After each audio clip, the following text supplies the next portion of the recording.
From 50 million, I got 2 million. Me, Shaji. 2 million is better than nothing. So if 50 million will not work, start with 2 million. So that is it.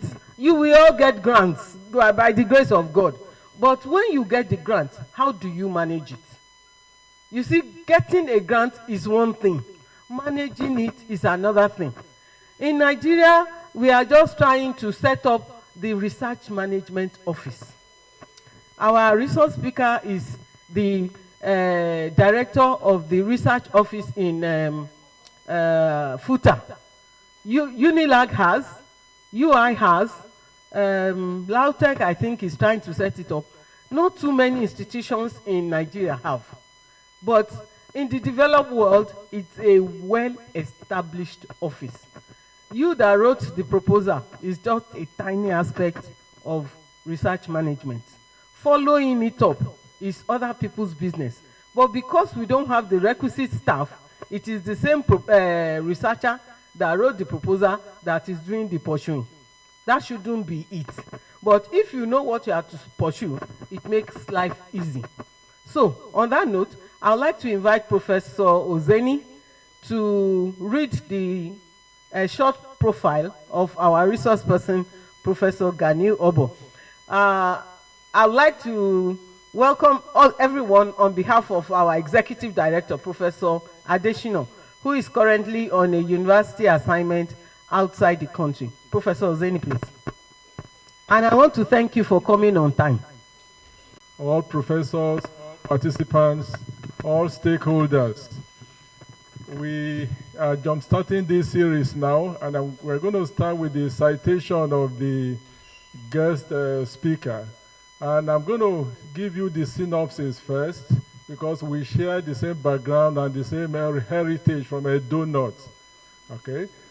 His record matches the background information given by the principal investigator, Professor Kehinde Taiwo.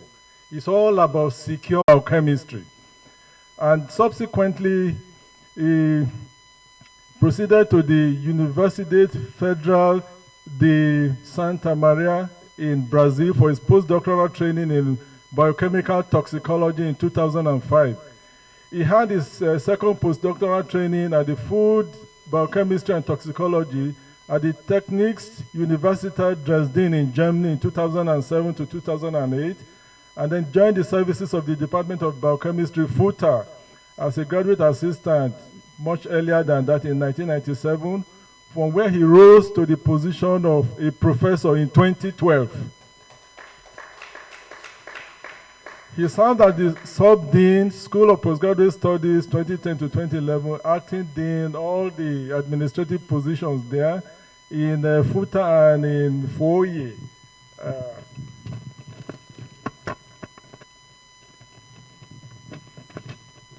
All these positions he has held, but more importantly is the current position as the Director of Center for Research and Development since 2017. There he beat my record by 1 year. I assumed duties in 2018. He has had all the experiences along the grantsmanship trajectory, and that is important for this workshop. We want the kind of inspirational record about grants, the world of grants, securing and managing grants. From TWAS, that's the Academy of Sciences for the Developing World, to the International Foundation for Science, to AVH, and up to China, and up to Trieste in Italy, and navigating all this. And more importantly, to crown all these efforts, he has been elaborately cited in a number of cases, in Scopus, in OSCE, as the #1 researcher in Nigeria and the #1 biochemist in Africa. And how did he come about these track records? It's all about the combination of all the citations of his work, and all this led to the very eminent position he is occupying in this. So I'm just trying to create a synopsis, but for a man like Professor Obo, the more you try to create a summary, the more the summary keeps on zooming. Okay, so this is the track record. He was ranked #1 researcher in Nigeria, #1 biochemist in Africa. In the aspect of human capacity development, he has trained several graduate students, including over 80 MSc and 32 PhD graduates, who are presently occupying different academic positions in various universities in Nigeria and abroad. He has attracted a lot of grants, as mentioned before, to his university, through which he has been able to establish 2 labs in his institution. The first and only research lab in Nigeria on functional foods and nutraceuticals. And the second lab is the largest single research lab using Drosophila melanogaster for biomedical research in Nigeria. And these labs have continued to attract more grants and do a lot of capacity building for the university and for the country.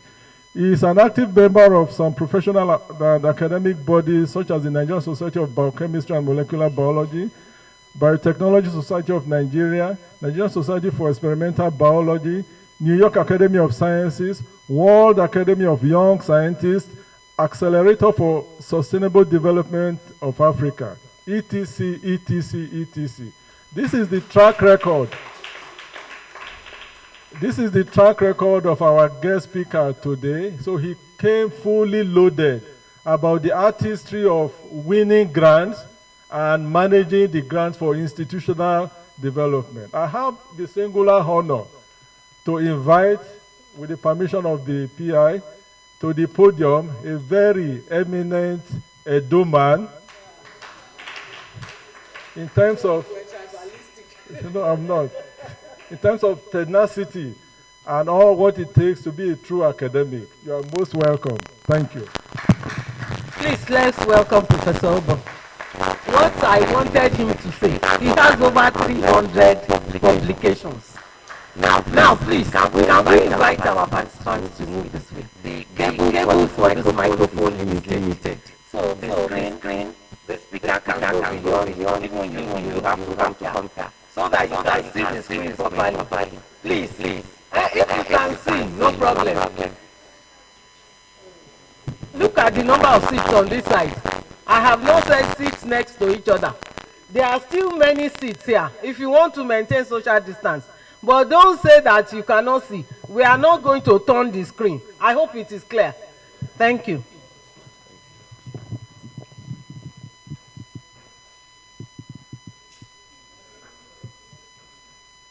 Good morning, the Vice Chancellor in absentia, the Deputy Vice Chancellor, the Director of Research, and my colleagues. Actually, I will be speaking on tips on writing a successful grant-winning proposal. So you can write a proposal, it may be grant-winning, and it may not be grant-winning. As a matter of fact, not every proposal wins grant. Not every proposal wins grant. Though I've asked us to, I've been going around several universities talking on this same topic. But I tell people that what I observe over the years, the same set of people win grant. What that one tells me that some people have gotten the mastery, or the act. Years back we were in Abuja to defend. So that you go back again, the same set of people that came to that time are the one coming. Even in IBRO, because we manage that, it's got that the same set of people keep on applying. Either they come or somebody fronts for them. So what that one tells us is that some people knows how to get it.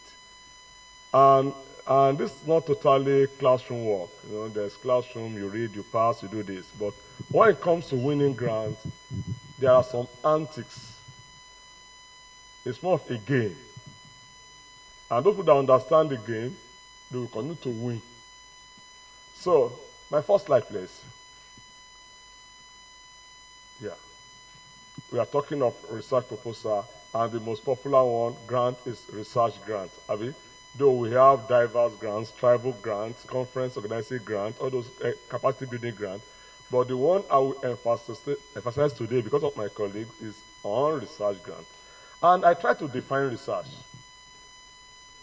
We say research is the systematic collection analysis, and interpretation of data to answer a certain question or solve a problem. That is definition of research. What I observe over the years, most time, that's not what we do. Most time, when we claim we are doing research, all we are doing is data collection. And in most cases, the data we collect, they are not addressing anything. And what we observe over the years, most time when we say we are doing research, we only do work based on available equipment. So you want to earn PhD, you want to earn MSc, let us say if you can generate 20 tables. How do we get 20 tables? We have AAS somewhere, do mineral composition. We have this. That's what we do. In essence, we are not doing research. And to make the case worse, we can package that same story. We say we want to get grants. Because there's a disconnect between the topic and your hypothesis and your methodology. Because all you are trying to do is to have collection of analysis, collection of data. Next slide, please. Why do we do research? The first reason is to solve problems. There are a lot of problems. The second reason is to contribute to knowledge. And the last reason is to enhance our CV. I don't know. I know it's getting common in developed world. You may make a claim. I have 500 publications. I have 200 publications, 0 grants. And the question now comes, where do you get money to fund your research? Even some journal will even ask that you should indicate the source, the funding used to execute that job. And most times, I don't want to use the word that we tell lies. We just write one TD and quote one number, not non-existing number. In essence, what I'm trying to say is that your rate of publication should correlate with your rate of grant attraction. Because one will expect that there should be a fund to sustain your job.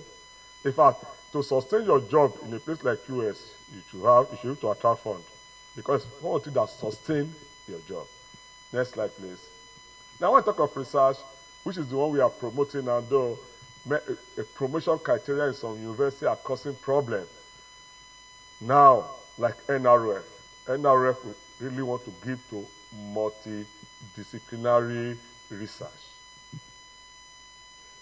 And we realize that most problems today requires multidisciplinary approach. So we talk of multidisciplinary research, you talk of basics with applied research. Let me just speak a little on that. You know, I was in Bonn sometime. We were having a meeting, that's in Germany.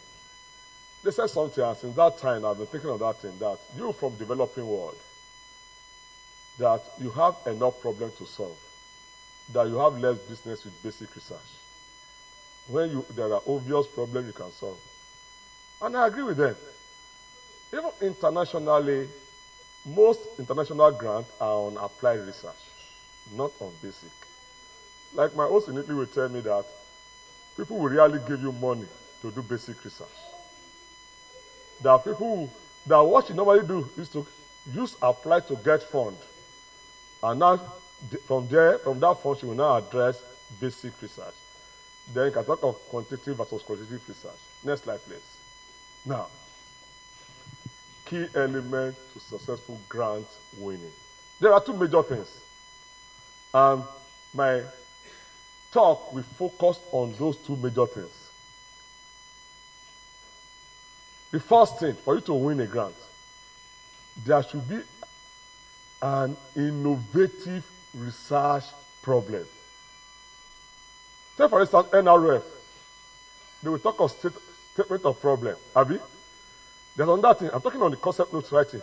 They will ask for your innovation. What is new? So there must be an innovative research problem. And I can assure you, in Nigeria, you don't need to rack your head. There are problems everywhere. Before you get to your gate, one problem or the other. So there are problems. So there must be an innovative research problem. Not just an innovative research, there must be a reasonable idea on how you intend addressing that problem. And let me tell you, sometimes, yes, there are some technical aspects. I know most granting body. Your problem with the type of problem you are highlighting will determine if they are going to put their money.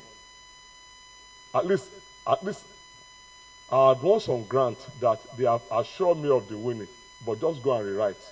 We are okay with this topic you want to do, but we felt you didn't write it properly. Go and rewrite properly. Because they felt the work you want to do worth putting their money on. So when you come with such idea, there are some. I'll give you a case. I challenged a center in my university, Center for Space Research. Just say that, come, you said you are doing space, and somebody is kidnapping somebody inside the bush. Can't you track him? Because all this your space, I don't know. I'm in biochemistry. I know you thought you are doing space. I think there should be a way to track kidnappers. And sincerely, the director picked up the challenge and they wrote a proposal. They got about 45 million naira from a TED fund.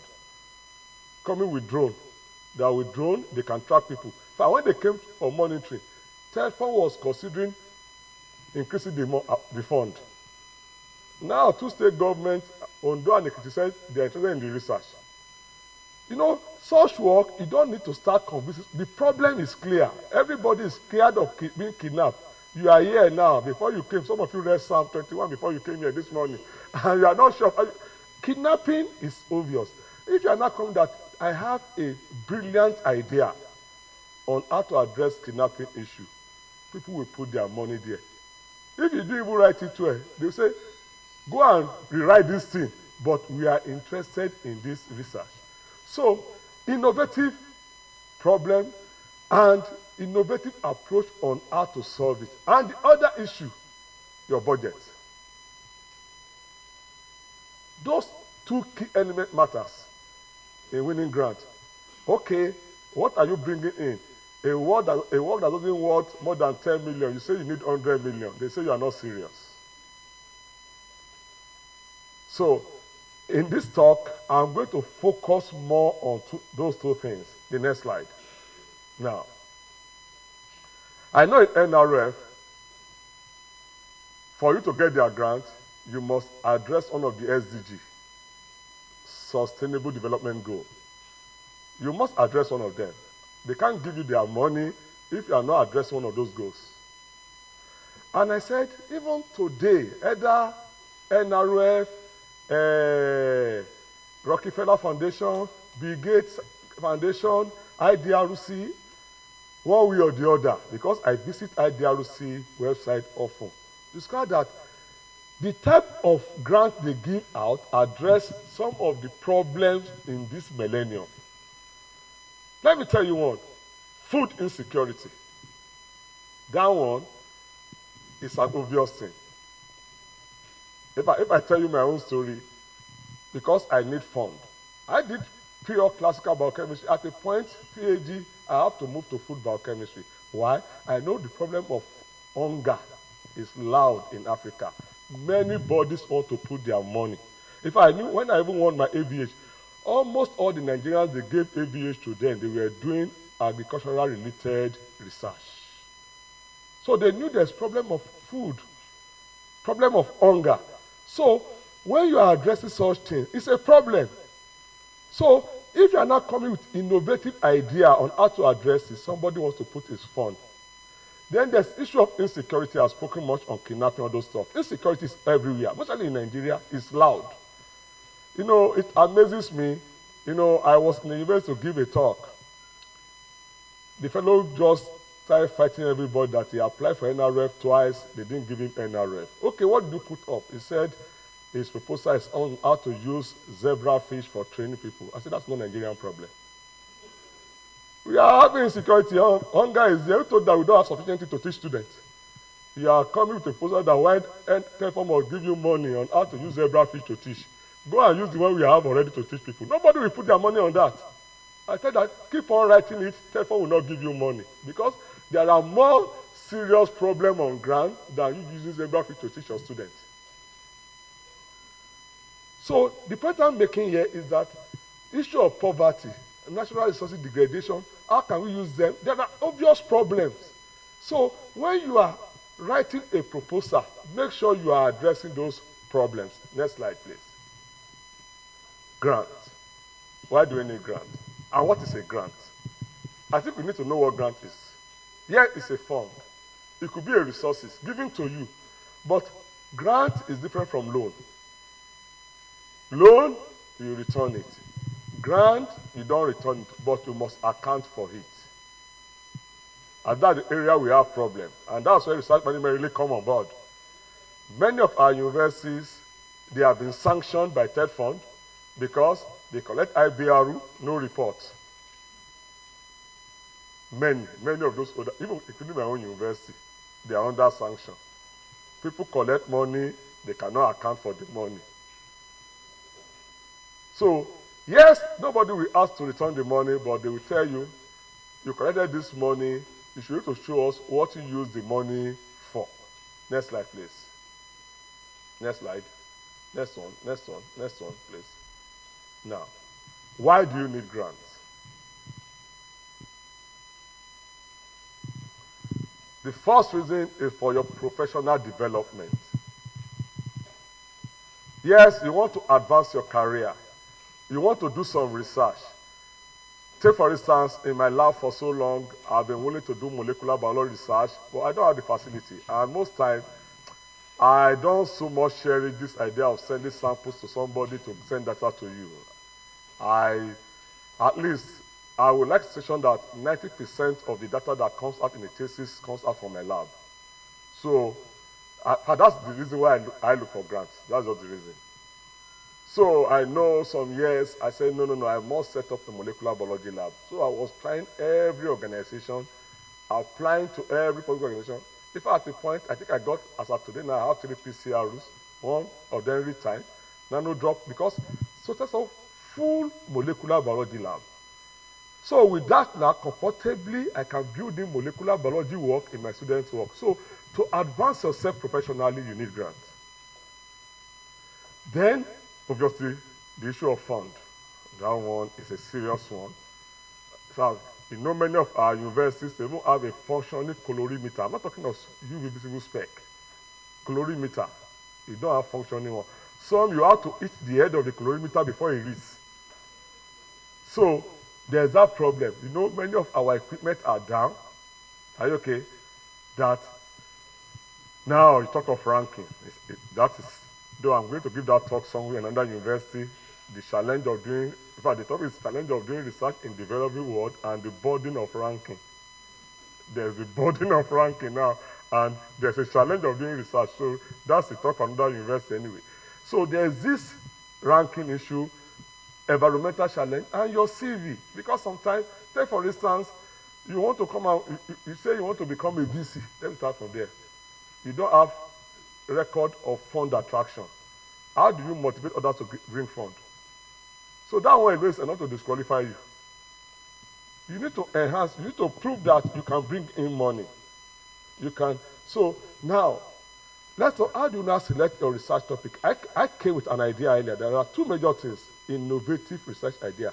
And I tell you, when we talk of grant winning, you don't need rocket science. As a matter of fact, many a time we have ideas around us, but we refuse to recognize them. The first thing, you may develop your research topic based on your personal experience. And let me tell you, that's one of the most successful research you can do, because you have vested interests. I will give you a case. I react to bitter leaf. In fact, that one became a research topic later. And I still have an ongoing grant on bitter leaf. Because I react to it, the first is to find out why I react to it and what I can make. In fact, I have about 35 million from TED Fund now, where I'm using to produce alcohol-free beer, using bitter leaf flavored beer, alcohol-free beer for diabetic management. So that one, personal interest propelled me into it. So you can build your research around your personal experience. And we have had many interesting personal experiences we ignore. Abi? Like me now, The only time I remember I fainted was when my mommy gave me bitter leaf to drink. And I went off. So when I became a researcher, that's my first set of job. I want to know why you will enjoy bitter leaf, you will drink it, you will eat the soup, and me, I'm reacting. So over the years, those are first set of job, and I've won several grants working on bitter leaf. What propelled me into it is personal experience. There's another one. When I went for my first product in Brazil, there I like pepper. We went to though my host is to drug sentences, all those organocacogen, he gave it to me. I said, me, I'm into food. Then I won't say, do I say I'm stealing or whatever, whichever way you target. I was going to somebody's garden to pluck a pepper. If you call it stealing, I don't know. That's all I know. And just pluck ripe and unripe pepper. No, it's not common to ripe unripe here. Just said, don't bring them to what I'm going to do in Brazil. Instead of ripeness of pepper, how does it affect break? In fact, how does it affect organization structures on it? As many as it says, all our work in our life is on pepper. It's on pepper. I said that, but pepper was because no pepper to eat, and I must eat pepper. So, this thing I'm eating, how does it affect me? And I got a lot of fantastic results. So, your research can be built around your personal experience. And you will be shocked that your personal experience will become a strong research output. Next slide. Now, this is the next one. There have been a lot of intervention in Nigeria. In Nigeria, we talk of D-Free, various organizations, various education styles. Sometimes, me, I spend 5 years, some people spend 6 years. I done those various policies. You can build research around those policies. Or even NRF, they are giving IBR, they are giving this. All those money they are giving out is really impacting the society. It could become a research thing. I knew the postdoc they introduced, I argued it. I was there. I said, this is your ASTD. When you say, if you are doing your PhD in your university and you're a lecturer there, they won't give you ASTD. You know that became that policy.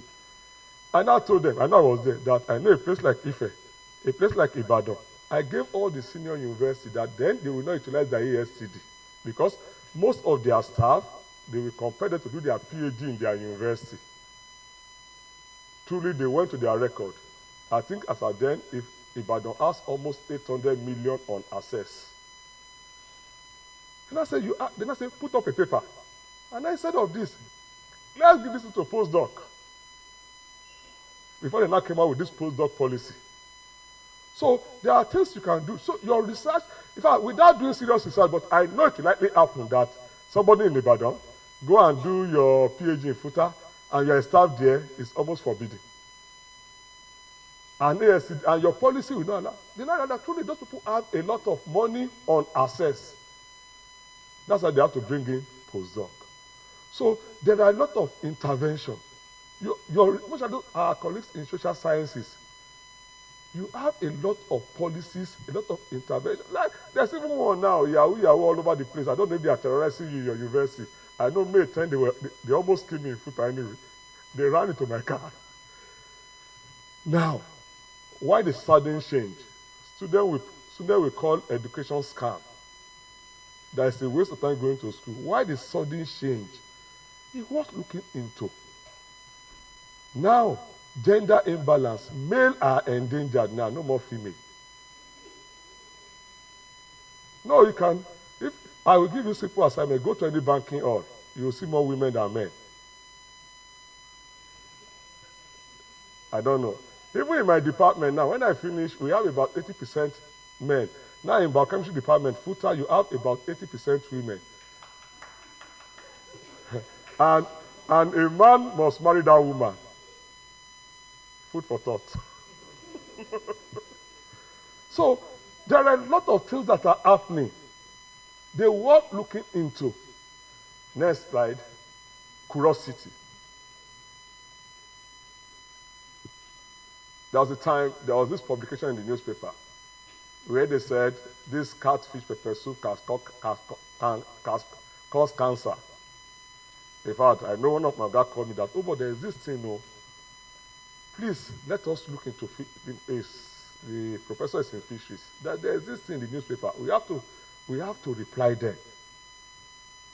So we have to collect catfish from the wild, the one they raise in concrete, in mud, whatever. I want to see if they have something that are potential carcinogen. So it could be curiosity. And let me tell you, such thing, even your assessor may have read the article. So we have personal interest. Next slide. State of knowledge in your field. You may want to advance knowledge in your field. Next slide. It's like I'm keeping too long on this. All topics under discussion. There's lockdown. I know a lot of people are writing proposals on lockdown. There is people should not go to work. You are a driver. At the end of the day, they gave you 2 Congo of rice. And you have children and wife. And they say, is that one effective? In fact, there's even an international COR. I know we responded in the footer that they want to look at the impact of the various COVID intervention in West Africa.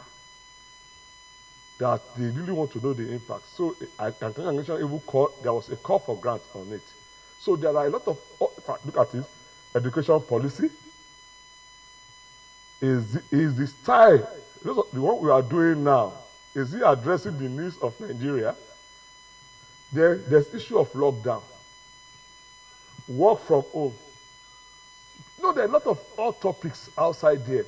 You can join in the all topics and you build your research idea around those all topics. Next slide, please.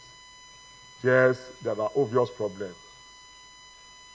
How do you address those problems? In fact, there's even one now. If anybody wants to work on it, I'll be willing to collaborate. How do we stop the menace of Yahoo boys? It's a menace. I don't know. Probably you don't suffer it in Ife. In fact, they have taken over my university. If you are not careful as a lecturer, you will not have a place to park your car. They even did one horrible one. They went to staff club.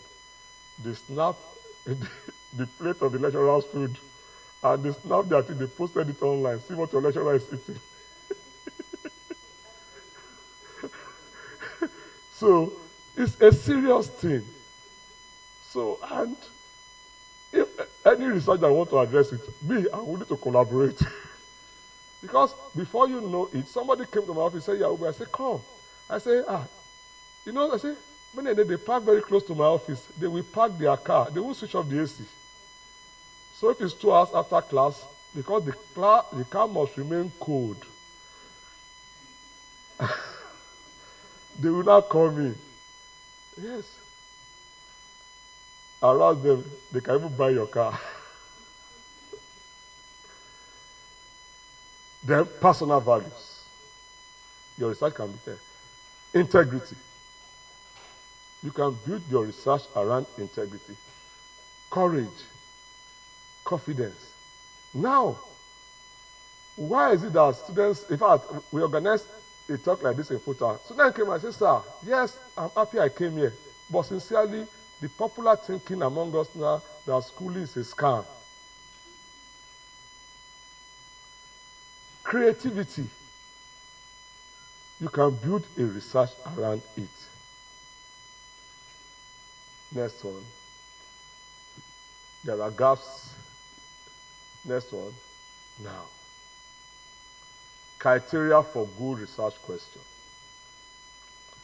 You may come with an idea. That's the first thing.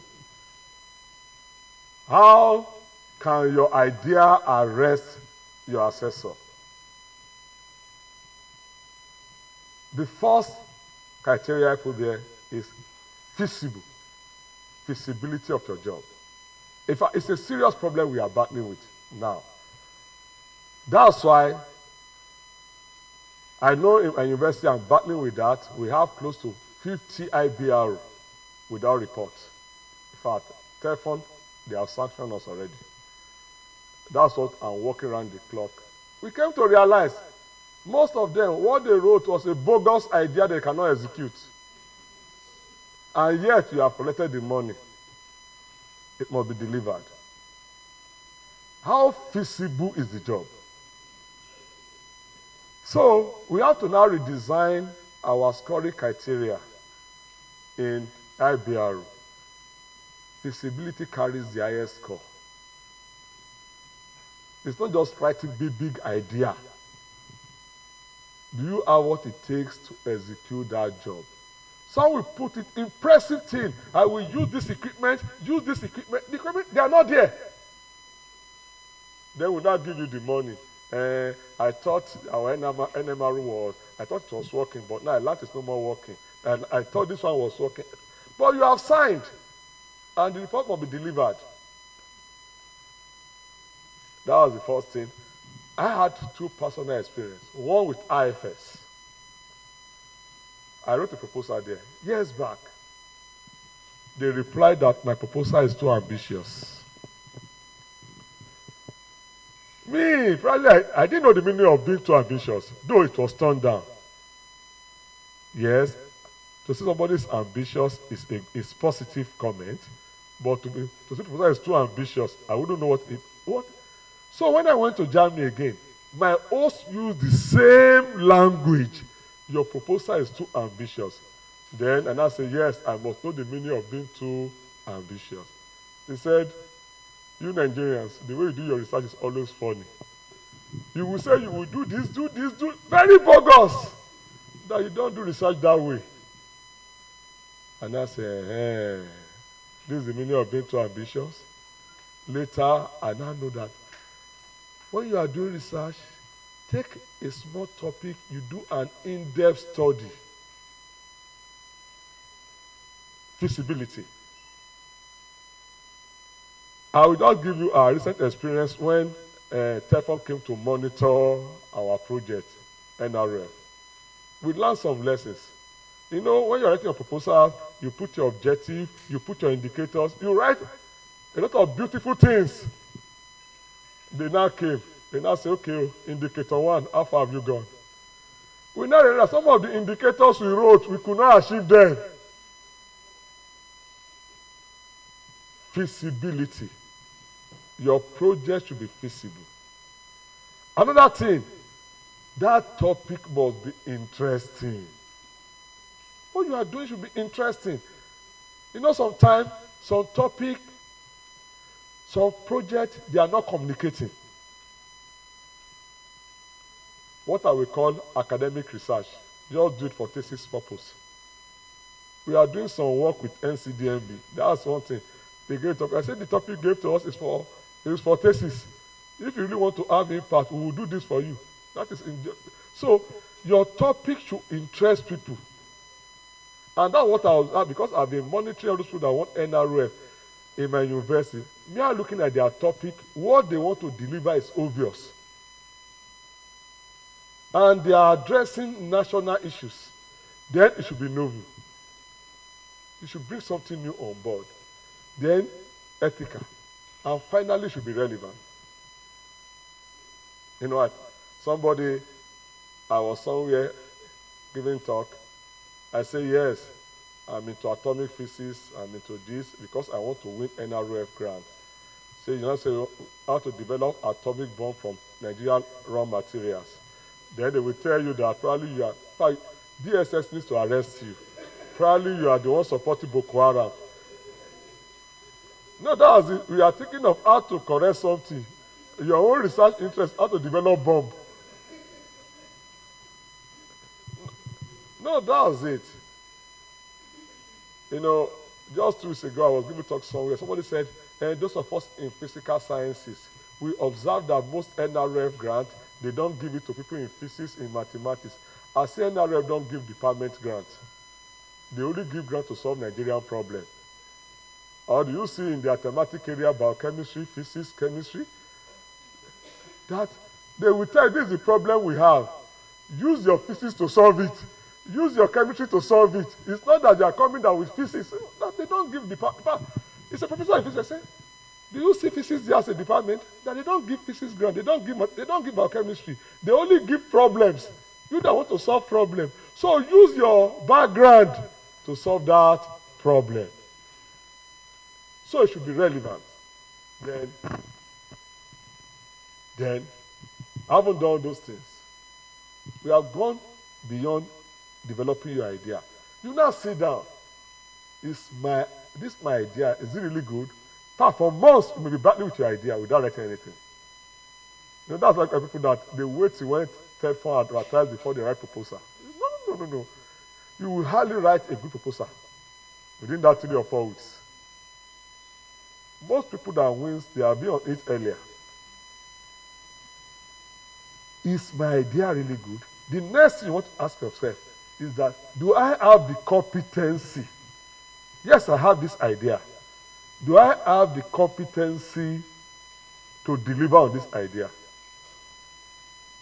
And sometimes you may have a good idea, you may not have the competency. That leads to collaboration. We won one in my group on HIV, using selenium to control HIV. We came with the science, the biochemistry. What is it? I don't know.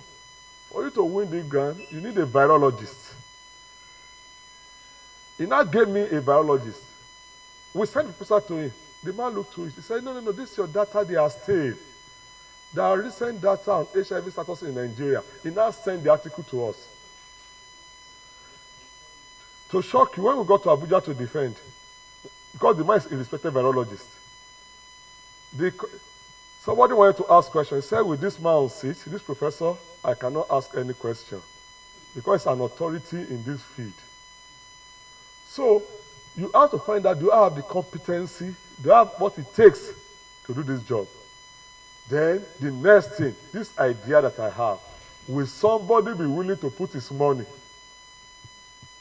You may have an idea, but the idea may not be able to attract funds. It's not every idea that attracts funds, but there are some ideas that will attract funds.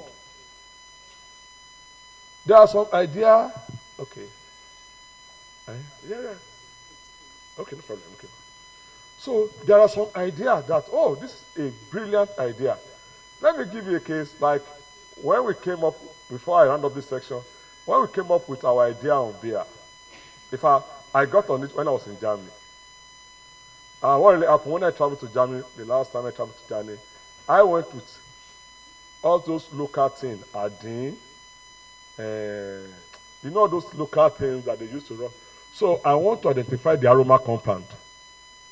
Because there's this like Adin, use it on the skin of baby. The skin will be very clean. I use it for my own baby. In fact, so when we were going to Germany, we went with our Adin. We only put perfume inside the Adin so that the boy will not smell Adin. I knew this boy had clean skin. And when I was discovered that those children, they normally win with Adin, they don't normally converse. So that was my interest. So I want to identify which compounds are in Adin. So as I was discussing with my host, he said no. He said now you can synthesize beer without going to brewery. I said, beer without entering brewery? He said, yes, it's possible. Based on this aroma compound thing. And I said, do you know we have alcohol-free beer? I said, how can you have a beer without alcohol? It's strange to biochemistry. She now brought one. I drank it. And it tastes fine. I said, okay. I didn't tell my wife anyway. Because if I should tell her, she will forget the alcohol free. She will only remember beer. Because you say the guy went to Germany and went there to backslide and somersault. So I came back and I showed her that I drank alcohol-free beer. I now met with a consultant because the HOD of my department is a consultant to several breweries. He said, you mean this beer is not in your country? And I said, I'm not going to do ordinary beer. I'm going to deliver beer that will be used to manage pathologies. I started with diabetes. In fact, easily we won the grant. In fact, when we went to defend it, they told us we are expecting this product in the market. And truly we produced the beer. When my student plays it on Facebook after the exhibition, many people have started expressing interest to invest into it. So, with this your idea you have, will people be willing to put their money? So it's not just that I have an idea. Let me stop there for now.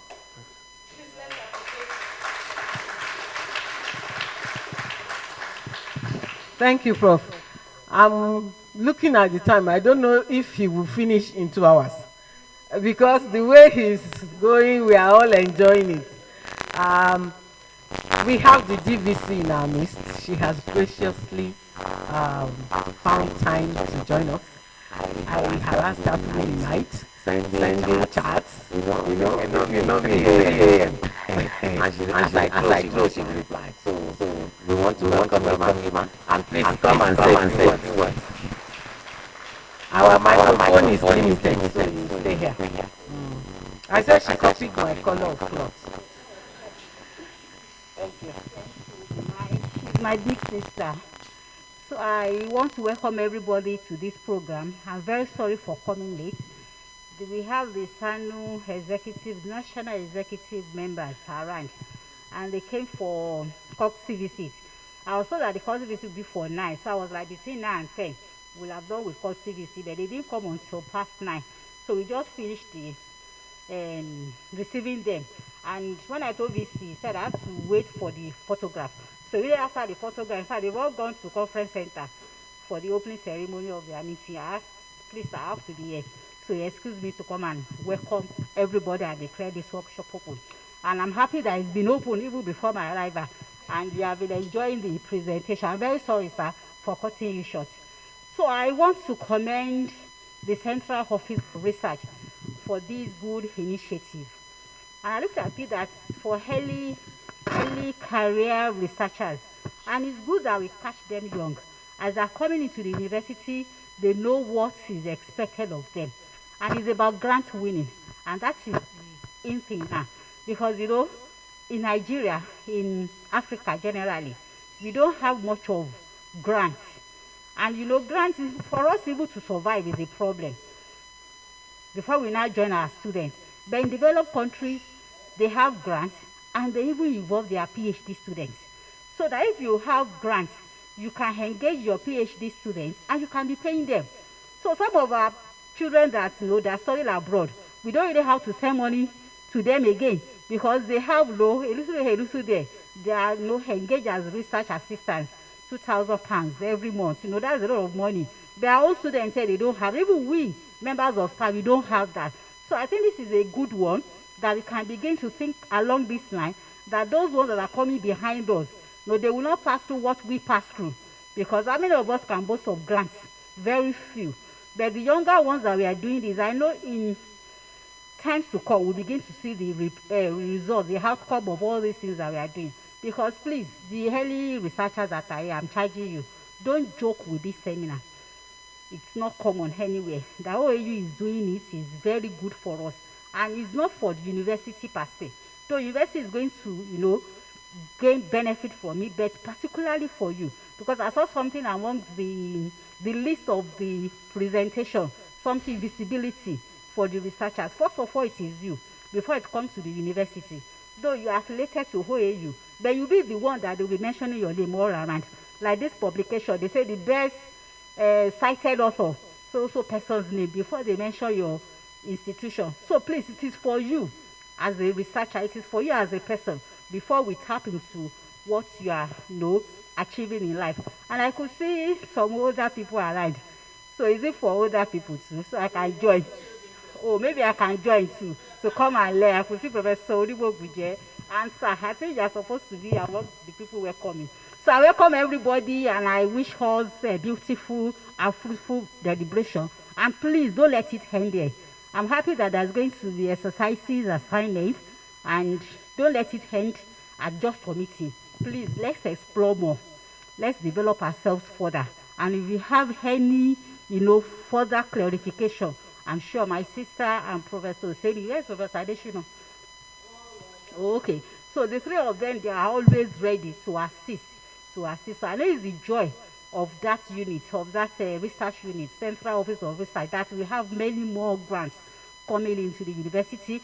But I want to ensure us again, because people have talked about the challenges we have in the bursary. So people are saying that I will not bring our grants to the university. Please don't do that. Bring your grants to the university, and we know that bursary, sincerely speaking, we are working seriously on it, so that there will not be any delay in accessing your fund. Thank you very much, and God bless.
Now, at least we have gone through the first phase.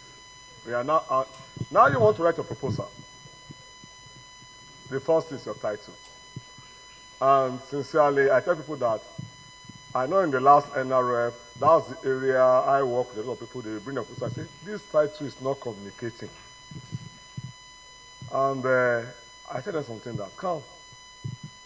Say for instance, I was given about 100 concept notes to assess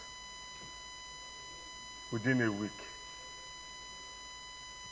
I should be able to form my opinion by just glancing through your title once. I don't have to read it over and over and over and over. They don't have that patience. And if they cannot, and sincerely, if they cannot form their opinion early, it affects your chance. So your title matters. Oh, the slide is off. The first thing I say is that your title should be descriptive as possible, and from your title, I should be able to know what you want to do. I don't have to go into your main thing. And let me tell you, most times, people don't read the entire thing. That's the truth of the matter. That once the opinion is formed, they'll just glance through, glance. I tell you that when you are writing a proposal, you don't have to write things that will require deep thinking before opinion is formed. We are looking at it, tell people that this is what I'm doing. So the first thing, your title should be as brief as possible, and the subject and type of research should come out clearly. Then the basic question should be there, and it should be short. The purpose of your study should come out. You know, some people will write title of almost, in fact, some people, their title is a sentence. In fact, some, you just read, just say, what is this guy trying to do? And let me tell you the problem. You know, many of us, we are lecturers. Once the fellow going to the title is already upset, no matter anything good you write inside, he will not see it. And can I even shock you sometime?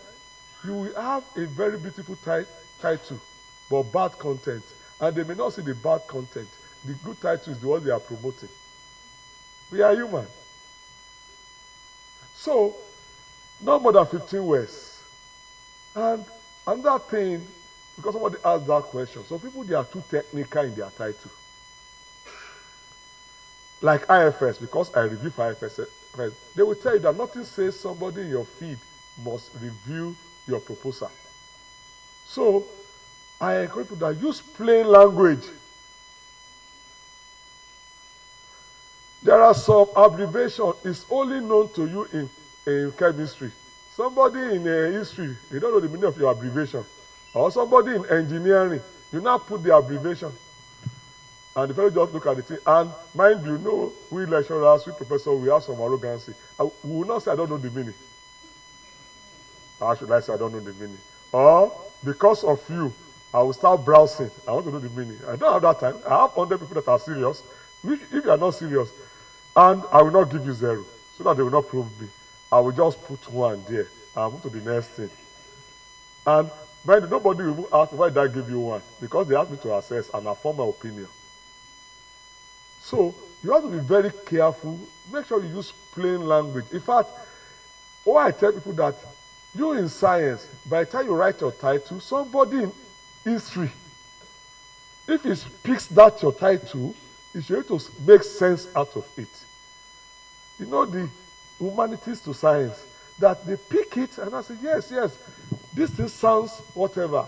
You know, some people put IOP, this one, H2SO4, craziness. Do you think everybody will know the meaning of that?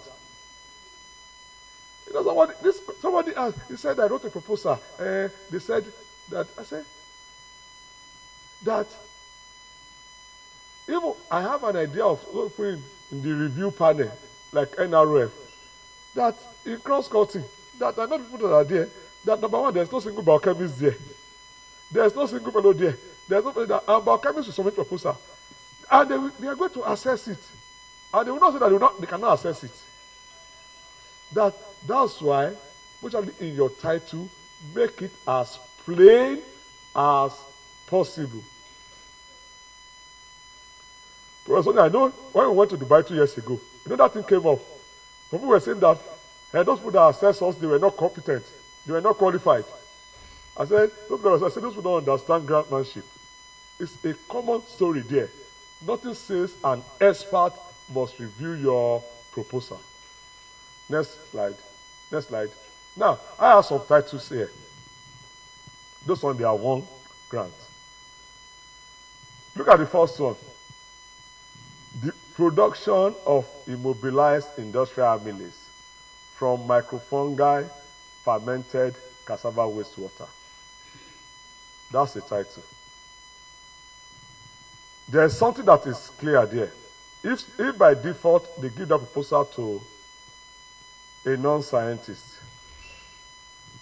he will grab some things. You are producing something. Abi? You may not know the meaning of amylase, but you know you are producing something that is industrially useful. Because you said industrial amylase. Abi? I'm going to tell you that how they form their opinion. Not only that, yes, he will know cassava, because at least he eats gari. But you didn't say you are doing from gari, the waste water. What the fellow will form, this grant 1 in waste to wet. You are producing something, he may not know the meaning of amylase, but he knows you are producing that is industrially useful. Abi? From waste. From there, he will form his opinion. I may not know the meaning of waste in amylase, because you are a biochemist. Abi? Then, from waste, you know there's wastewater. That one. Because when you press your gari, there's a wastewater coming out. Abi? So he has an idea of that. So, somebody, even in humanities, will appreciate that title. That this guy is trying to produce an industrially useful thing. He may not know the thing, no, from a waste water. Another one. This one is my own. Development of sustainable selenium fortification program as dietary intervention for prevention and management of HIV/AIDS in Nigeria. For somebody in humanities, at least something first cash, there's HIV. Abi? Somebody wants to prevent it. Diet. Abi? You may not know the other grammar. So you know this fellow is trying to control HIV using food, abi, because of the word diet. So when you are coining your topic, somebody that is not in your feed should be able to form an opinion of what you want to do. That's just the message. And most time, proposal fail at this level.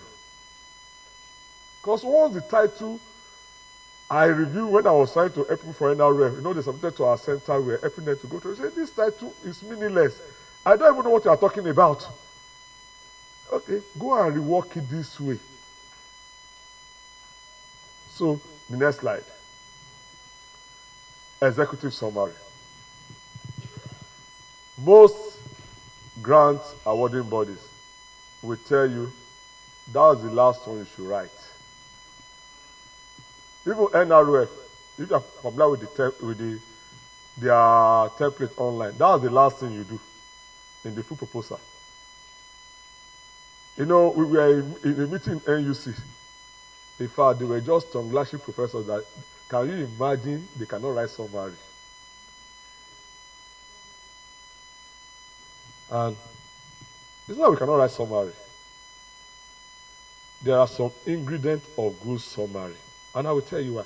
Most people will assess the entire proposal from your summary, because they may not have time to read the entire thing.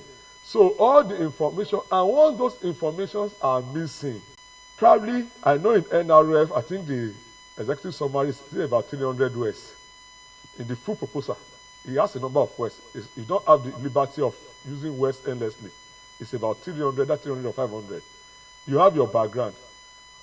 With a sentence, you need to tell us why you are doing this job. Just a sentence.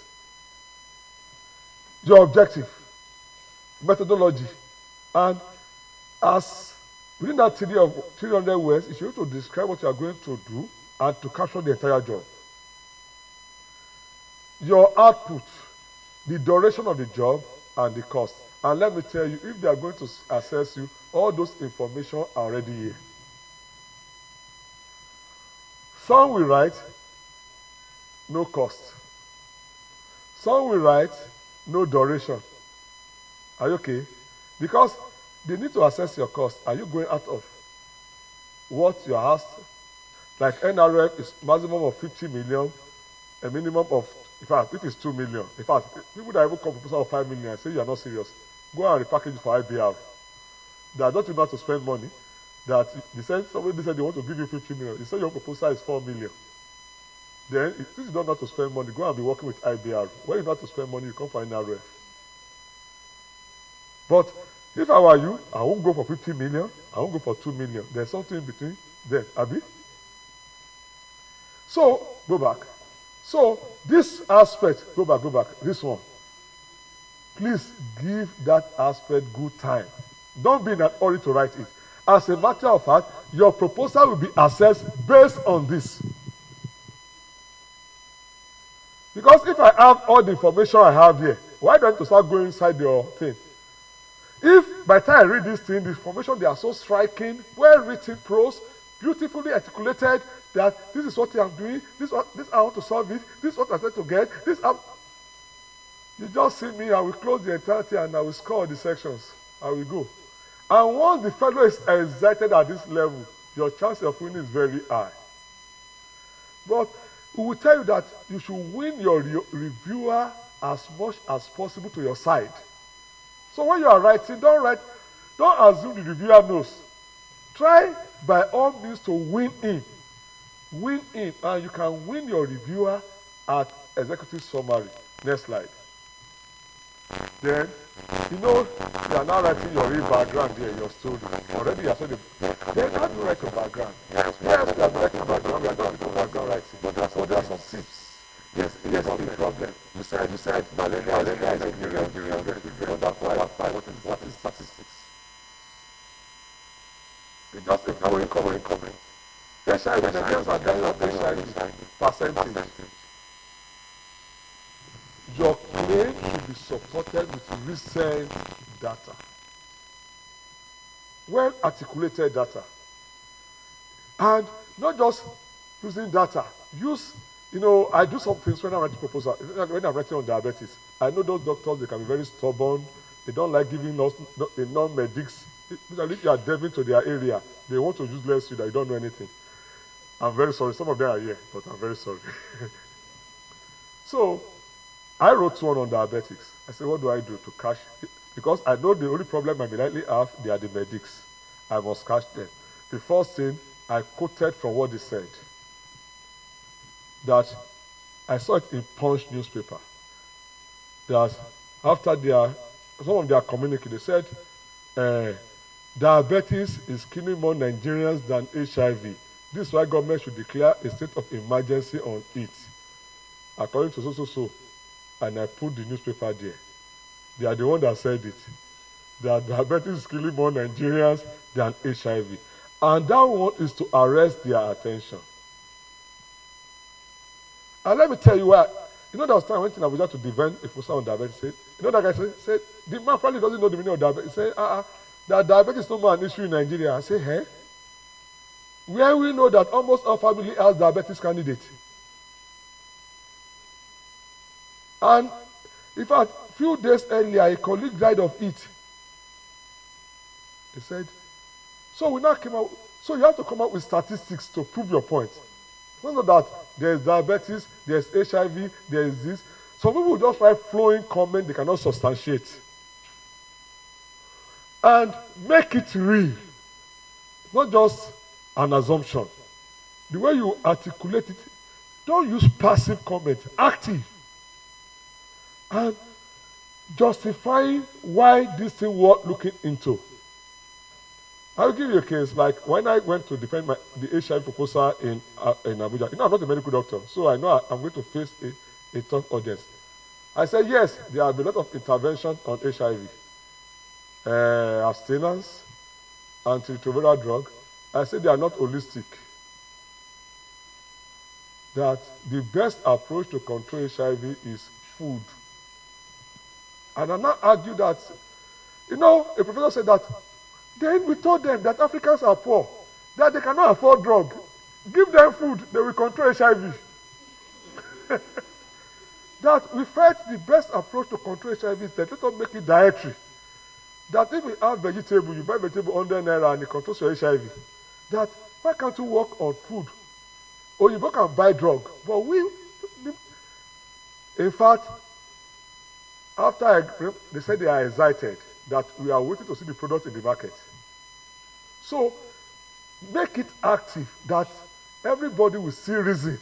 Even from your brother, some people will be writing about 5, 6, 7 lines, pages. Then the reviewer will lose track. It doesn't have to be more than a page. Well articulated view, well driven. That this is why. People thought it's the story. It's not the story, it's the sense they can make out of your story. So, make it active, striking. Then the next slide. Your objective. This is the one on HIV. I have a general objective. Like this, I say, the main objective of this study is to determine the selenium levels in soil, water, and food in Nigeria, and to establish the best vehicle for circulating selenium in soil and food as dietary means of preventing and managing HIV/AIDS. Now, let me tell you. Now, if you want to even say we want to fortify food, we went online, no data on Nigerian soil, food, selenium status. So you are going to add, you cannot start adding selenium to what you don't know. And I tell people, somebody brought an objective to me, about 10 objectives. I said, 10 is too much. Give 5 or 4 well-articulated objectives, not I will do this, then objective become methodology. So, like this one, I think I have about 4 or 5. The first one, we want to know the selenium in soil. In fact, we were shocked when we started seeing our data that most of those areas, we were even in this campus to collect sample. We were here last year. We went to your garden, your farm. We collected sample from this campus because we were going around collecting sample. And we were shocked with this selenium status in our soil. I said, no wonder we are prone to viral infection. Then, so you derive all your objective from your main objective. Let me now tell you, your objective must be achievable. Because people write beautiful things. I want to do this, I want to do this, I want to do this. They must be achievable. And you don't have to write several. Well articulated ones that are achievable. And they are derived from your main objective. Next slide. Problem. Statement of the problem. In fact, people are that's how I observe. People that just want to win money. They're not, that's what I observe. People just want to win money. It's not, they don't want to win grants.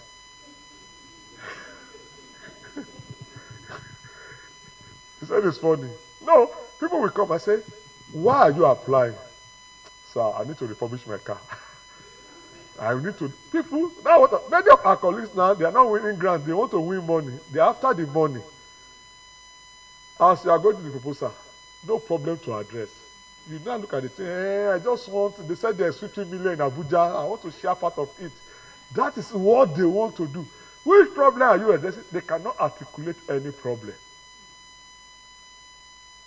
They cannot articulate any problem. At least you want to do so. What are you doing? What are you addressing?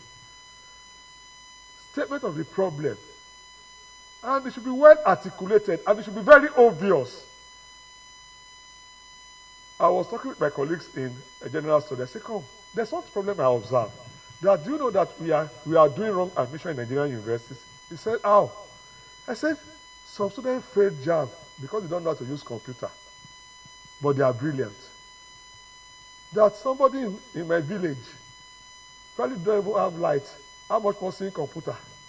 He now says you go and do CBT. And it's brilliant. That many students, it's not that they didn't get admission, it's not because they are not brilliant, they cannot use computer. They don't even have access to it.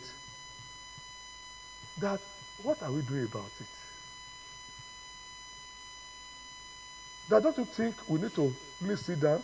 You know, at a point, I observed something then in FUTA. The first thing I observed is that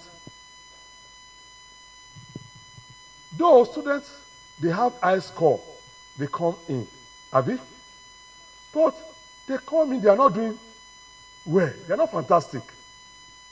At a point, I realized that when people come from my graduate studies, students from state university that we feel score high, low score, when they now come for their masters, they are doing far better than the students that say they come from all those top-ranking universities. And that's what really happened. Those ones you say that got 300, 350, those ones, they are organized scores. The people that at least did their JAMB, they are the ones that scored 210, 208, that we didn't give admission to. So they find themselves somewhere else because they couldn't score, they couldn't organize their scores. I noted that at graduate level, that people that come from all those universities that say they are not universities, that they become stronger than the one we feel that they are coming from high-ranking universities that require high score. That will tell you that the way we are doing this exam, something is wrong. So, those things, so your problem should be very clear. That's where I'm going to. Statement of problem should be very clear. The next slide, please. Next slide. Conceptual framework. You know, this area I have problem with people. Go to the next slide. Then come back. You know, I have two conceptual framework there. My friends in maths and physics, conceptual framework, they just write mathematics out there. Put this one, put this one. Hey, you write all your mathematics, and they brought it to me in biochemistry to assess. No wahala. I will help you to put your one and go. That maths to call you, ṣé kò lè dọ̀rọ̀ ni.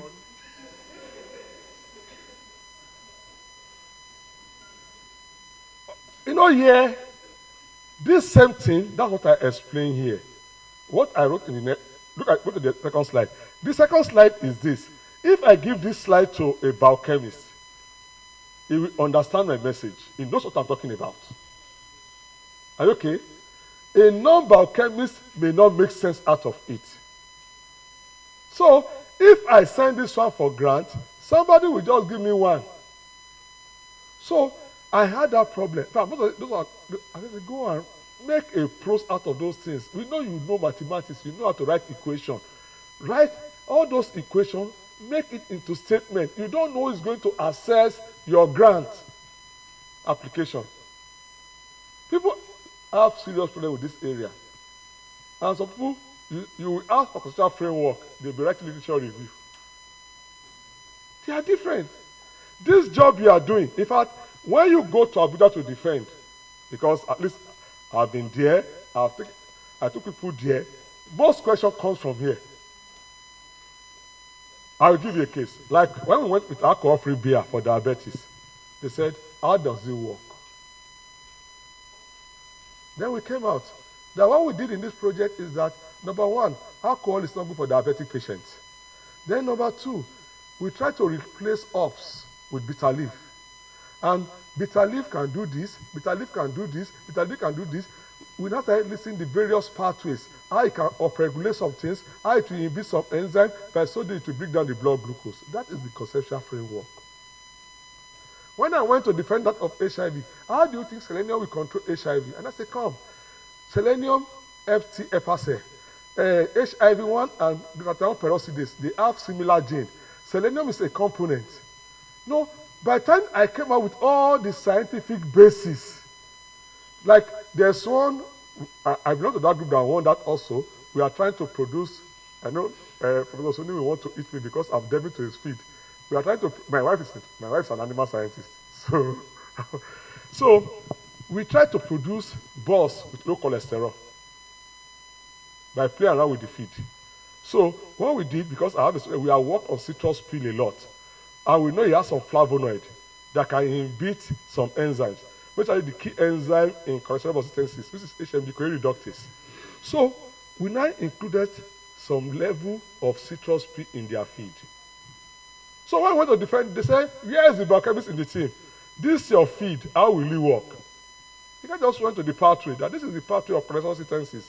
But this thing in citrus peel is a flavonoid. Once this thing, it binds to this enzyme, HMG CoA reductase. Once it binds to it, low cholesterol will be produced. So by so doing, you will have balls with low cholesterol. What am I trying to say? The whole research you are writing is hinged on a scientific concept. So, and in your job, that concept should be clearly articulated. It's not, you're not doing magic. That's the difference between us and those alagbo. You are not doing magic. There's a scientific basis for your action, and that should come out. Then the next slide, literature review. In fact, this one aspect I don't take serious until I failed an application based on literature review. I sent that application to ICGB. Everything, the only thing they queried that they said you didn't exhaust enough literature. That's why they turned it down. It was there that I knew that literature review is as important as every aspect of proposal writing. You know, many of us just thought it's copy and paste. Have you? Just go somewhere, crop something, just, no. And it should be well articulated, and now it's even easier. Go to your Google Scholar, peg it, that I did something in the last 5 years, and it will give you sufficient articles to support your thing. And some will be writing this thing. They will be quoting 1970, 1963, literature that are older than them. And the most recent literature in their team is 1980. And you are working in 2022. Nothing happened between 1980 and now. Nothing happened. And you want us to give you that money. They can't give you that money. So you should go and see what they have done. So that there's no point doing what somebody has done. Then, next one. Your goal. What do you want to achieve? And you know in NRF, you talk of your long-term goal, your short-term goal, and your impact. And they define them. Like there's one that will come immediately from your job. There's one you extrapolate. And there's one, I say, like this one, the main goal, the long-term goal of this project is to develop a sustainable, you can see the thing. So those one, because there's no point doing a job without what do you want to achieve? What do you want to achieve? And as simple as those questions is, some people cannot answer them. Next one. Next slide. Project impact. People have problem with this thing. You have done your laboratory work, Abi. You have stated your long-term goal, short-term goal. The whole research you are doing, what is the impact? How will it bring food to somebody's table? How will it change socioeconomic status? Are you okay? Then people will be racking their head. Because, number one, what's the social impact of your job? Now, you are trying to fortify vegetable. What will happen to the vegetable? Will it create job for more people? Will it increase the income of some people? With technological benefit, those things should have to come out in your project. That's what the assessor will look out for. That when you say you have done this job, which impact? By the time you do this job, how will it impact the life of farmers? How will it increase the economic status of people? All those things should be clearly stated. Then the next slide, please. Methodology. Let me just say something here. In methodology, some people will write this, they will just lump it together. It should be well articulated in a systematic way that the story will flow. This is the pattern I use, though I'm not compelling it. I will tell you, this is my job. I'll first decide out my job into phases, interrelated, probably into 5 phases. Under those phases, I will create my activities, well articulated. I will tell you why. Some people may not be able to read the detail of what you write. Abi, they will form their opinion based on the phases. They want to see if all the phases you say you want to do will address your topic. Some people, they may not be able to read line by line of every job you say you want to do. They want to see which activities have you highlighted. I will do this. So they may form their opinions based on your activity and phases without reading your detail. Because all they want to do, you have stated your topic, you have stated your objective, all the activities you listed, can they address your objective without going through line by line of what you wrote? And the easier your proposal is for them to read, the better for you. Because some people will just be writing, 6-7 lines, pages. No topic, nothing, no subheading, just flowing stories. And man, the most of those people assessing us, they are in their 60s and their 70s, so already old. And the more you upset them, the more you lose your mark. So you try to capture them, you make them happy. So that because if they want to even cut your mark, they will defend you. I will give you a case. There was time, because I'm the one coordinating IBR, then there was time we advertised for IBR. Some of my students applied, but what really happened, the top 3, I think 2 of my students, they are among the top 3. And I say I want to step one down, that there is no way that because they are my students, that nobody will want to believe my story. The reviewers came up, there are no way they cannot step them down. We reviewed those proposals, they are good proposals. That there is no way. In fact, they said, no, Professor Obo, you are director of research, you are not the reviewer. That the reviewer is the one talking now. If you win your reviewer over, when they want to even throw your proposal out, your reviewer will come out to say, I'm the one that reviewed this proposal. I think this proposal is good, and he is the one defending you. That's why you should do everything to win him over. Then the next slide. Next slide. Project activity and output. Now, your methodology will determine how you will write this one. If you have identified all the activities as subtopic, Abi, you just say your output. Like NRF, when they come out, this is when they come to assess. You are 21 to 15, Abi, this is the output. Activity, how far have you gone? But when I was report, I just accepted activity A, 100% consent, activity B, 100%, activity J, 70%, outstanding work, so. Within a short time, they were able to form their opinion, because I've listed all the activities, and I've listed what I was expecting, and that gave the level of conclusion that for this one, 100% done, this one, 100% done, this is 50%, 20%. So, this one, if I even helps you, each time you can go back there, how far have we gone? And we still have 2 activities left. This one. So, During monitoring, this is what they monitor. Next slide, please. This one, your Gantt chart. You should go and learn how to do it. Like NRF, that's what they will accept from you. Gantt chart. They don't, if you like, write 2 weeks, 3 weeks, no way. Theirs is Gantt chart. Next slide. Now, data management. At least, how do you analyze your data? And all those stuff. Then, ethical issues. Then, monitoring and evaluation. Which indicators do you want to use to monitor your project if they're properly done? Then, which strategy do you want to use for your dissemination? Yes, you are going to publish. Like in my own, I organized a workshop. And I invited stakeholders there for this Selenium thing to see how you can adopt this technology. They all came and we taught them. We brought medical doctors, we brought the farmers, all of them were there. So you should be able to disseminate your information. Next slide. Budget. These are some of the features in budget. Next slide. Because I'm speaking on budget as a main topic. Next slide. Now, you have definition of budget. Because this is one area proposals fail a lot. Some people call it financial plan. You have real definition. Are you okay? Next slide. Next slide. Now. Next slide. These are just defining slides. What is the purpose of budget? Detailing of your costs, your planning, all those things comes out, accountability, all those things comes out in your budget. Abi? Next slide.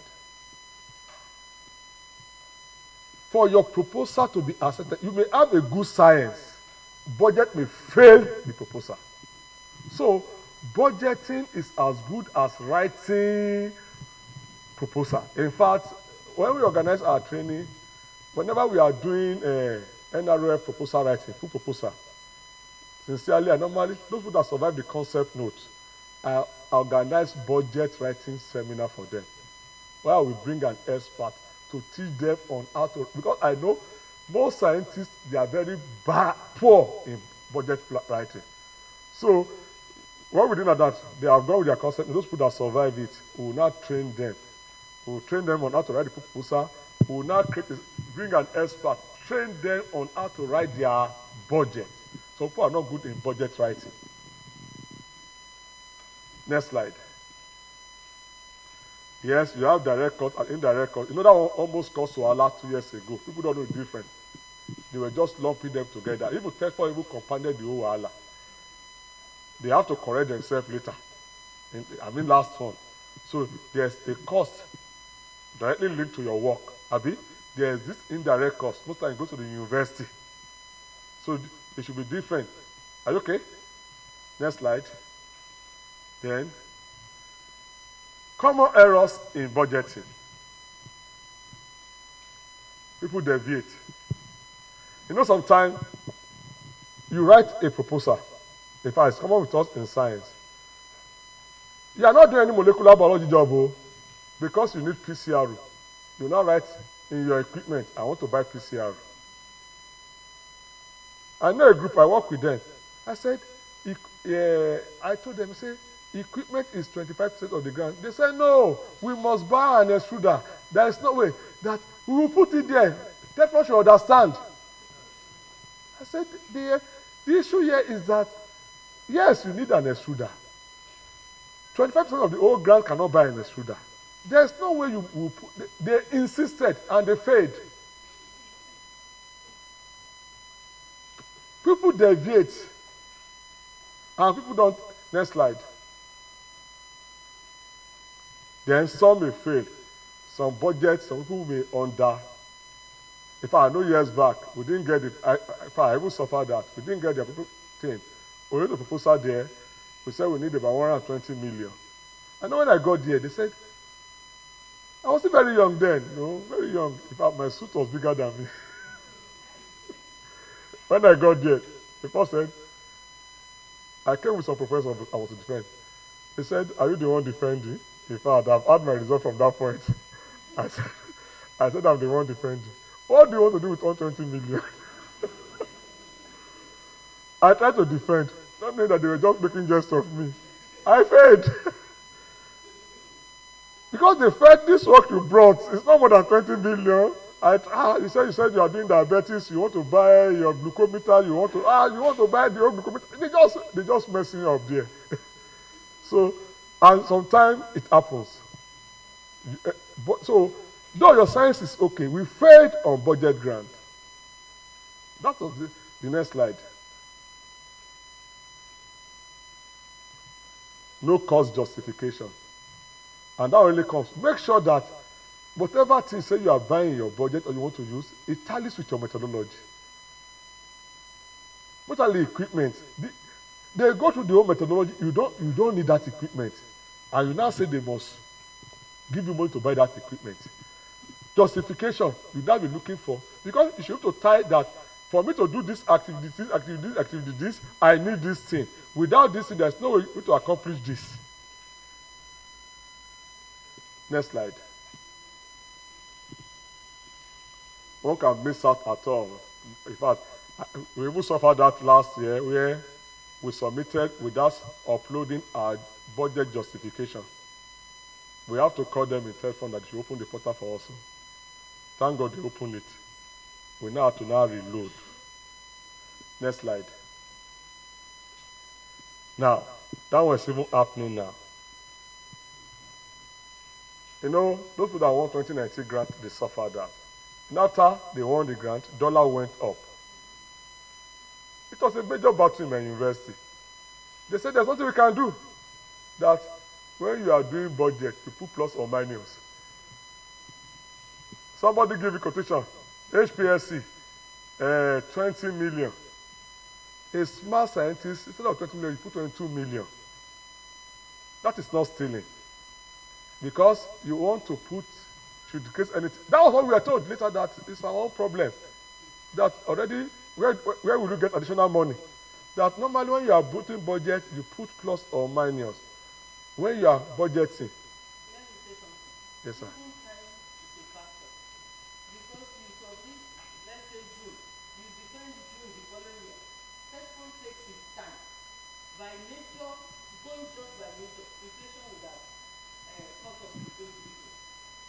So, in fact, she has said it. It's a major problem. I suffered it. As a matter of fact, we have to put our money into it. Because you have signed that you will do the job and you must deliver. You must deliver. So all those your story is, in fact, when they came, I know because when we were going for monitoring, we did pre. I was arguing. They said, okay, what do you want? Additional money. Where will they get it from? They are operating with a budget, and that budget has gone. That's the way it goes. They are operating a budget, the budget has gone. So what do you do? So now say, hey, so when you are doing your budget, there should be some flexibility. That's where you are going to. Flexibility. The price may go up and the other thing. The next slide. Some budget will be lumped off. They are very complex. People cannot make sense of it. Some people, calculation error, typing errors, they are just there. So you have to be very careful about those ones. Next slide. Keys to effective budgeting. You include both expenses and revenue. Very important, understanding the funder's requirements. Each funder has their requirements. It's not every, and know what, like Telfund, they will say 20% for this, 5% for this, 3% for this. They have defined it. And you have to follow that template. You can, and your budget should be as realistic as possible. Sometimes, let me tell you, we were told, sometimes they cross-check what you claim. You say an equipment is 50 million. They will go and cross-check if it's actually 50 million. And once you are caught, you are in trouble. Next one. Like this one, budget, people will say 50 million upper C. Some people will want to apply for that 50, yes. Yeah. So then you should have your indirect costs, and your indirect cost is a percentage of your direct cost. So you should do those things very well. Then the next slide. Your team member, let me just rush through this one. Team members, next slide. Yeah, no, go back. Let me just speak into your team member. Your team member some things should come on board. Are they relevant to your team? Gender issues should come on board. It's not all women. No, I said should go back, yeah. It's not all women. No, some people just pack, we have women. It happens to center of gender studies. They wrote, I said, how do you have women word? Put some men there. They failed. When they brought it in this time again, I said, go and put at least 3 or 4 men in this proposal. How do you have women word? Just like the way women are in danger, men are also in danger. That let's balance this thing. Then, some people will have proposal of all professors. I tell people that even in the university, if you have committee of all professors, you will never have report. Who will do the footwork? That normally you should have your professor, your senior lecturer, let it go down to mentee. And tell you that's all they score. And tell you how they score it. If those people are there, then there are some non-written rules. There are some big names in the field. Their names unlock every door. If you have access to them, all they are paying them for is that you are using their name. Please don't quote me. But it works in the game of grantmanship. Because of people, when they give grant, they give it to an individual based on his integrity. There are some names they know that this fellow will do our work well. So they are giving that grant to him, not to you. It happens in grantmanship. Next slide. Now, general tips, format. Like last one, 1,500. You now write 1,505. They will not understand.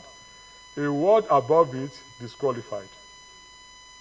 If I know when people failed on that grant last year, a word above 1,500 disqualified. Then focus. Your proposal should be sharp and focused. We have spoken on budget. Sometimes you'll be frustrated, leave it a little, you come back to it. Then be a master of graphics. Use map. Use charts. Use figures. In fact, it's easy to capture those ones that are reading. You are talking of HIV spread, come with maps. Show them the distribution. They follow that easily.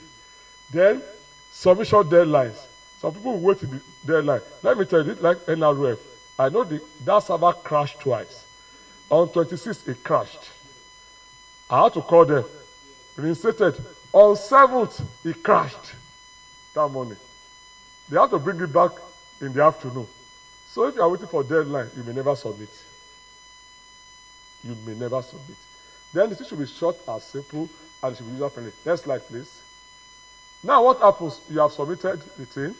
Like now we have submitted a concept note. If you can pray, you pray. If you can fast, you fast. Whatever you can do, you do. The next one. Now, there's a word of caution. You know, sometimes your best may not be enough. Try to be the best of best. Let me read this. I say, research grants are won not just by the best, but by the best of the best proposal. So, what do? You try to optimize your score. Because you may say I score 80. Probably they want to give to 20. And some people score between 90, 99, and 95. So your 80 is not part of the cutoff. So it's not just say I write. You try to get maximum score in every section. In fact, that's what I train my people on. When they want to write in this section, they said they want 20 words. If I were you, limit yourself to 15 so that you can get maximum in that place. They want this one here because NRF is not hidden. What they score is clear. It's clear. So you can work towards, in fact, there are some people, they say, what do you have in your institution? Hey, we don't have anything. Then they become unionists. You will fail. All they want to show is that does your institution has capacity to support that research? It's not that at that point you say that we don't have anything anywhere. Go to footer, no single pH meter. Go to UI, there is no paying balance. There is nothing anywhere in Nigeria. And you want them to give you money. They won't give you money. Because what they want to know is that if we give you this money, will this job be delivered? The one you don't have, do you have it in neighboring institutions? That is the essence of that question. Some will just put dash or no, NA, not applicable. And then you score 0 there. And what I tell you in my university is that create a story. It's better to score 1 than to score 0. Probably 1 will determine the next phase that they will put cutoff on. Then, next slide. There are 2 possible outcomes. Next. That is the usual story. And it's a common one. I've had both. But the problem is that if you are here, people will know. This one, you keep quiet. That is just the way it goes. This one, when it just happens, you just manage to go to your house. I hope your wife will not infuriate you that day. And your children. That's the thing. So, the next slide, somebody wants to snap it. I don't want him to snap it. Okay, go back, let him snap it. Yes. What happens if it is rejected? That's not the end of the world. You repackage. Both people that won those grants, that is not the first time they wrote it. Go back, repackage it. Some grant has gone more than 7 times. Right? They now won in the 8th time. Unfortunately, the 7 times that they failed, you will not hear. The 8th time, hey, I won. You not say Kimopishori? Whereas when the guy was failing, he will not tell you. So you repackage it. Next slide. Now, I want to dwell here. Why are proposals rejected? Number 1, research scope too broad, unfocused, disconnect between title and content. Very common. Number 2, little originality. There's no novelty. Number 3, low value addition. You are not adding anything.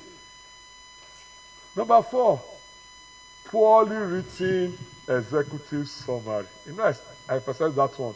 And finally, poorly stated research objective. Grants are rejected based on those things. Next slide.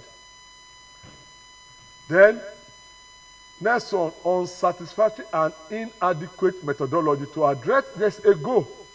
How do you want to achieve it? Shallow research content.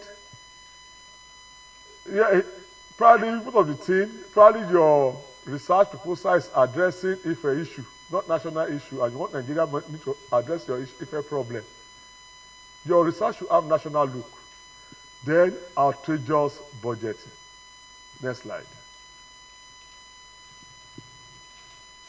If your institution does not show adequate capacity to show that they can monitor and evaluate the thing, then, or if your PI probably has been blacklisted, he has financial issues, and you're not making PI, nobody will look at your science. They will fail you based on your principal investigator. Next slide. I'm about running off. There are some grant awarding bodies, international, you have many of them, though Island Trust has blacklisted us that we are not doing well financially, and you and I know that we are not doing well. Have you? You have a lot of them. Then locally, next slide, some local funding agents. Finally, let's go. Thank you.